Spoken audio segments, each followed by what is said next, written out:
Hi, this is James, amateur call sign KG5 PTE, coming to you from Belton, Texas on September 13th, 2022, on a Tuesday. I'm reworking this Gap DX.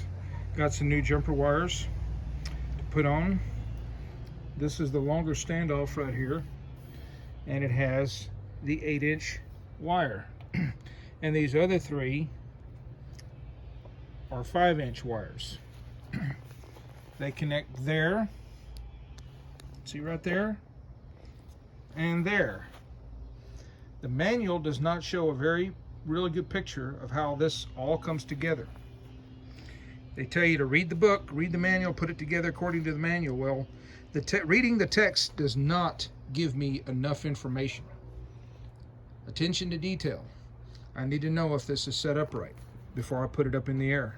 Because once I get it up in the air, there's nobody who makes an A-frame ladder that's 36 feet tall to reach up here. And I have to take the antenna down every time I have to make an adjustment up here. Thank you.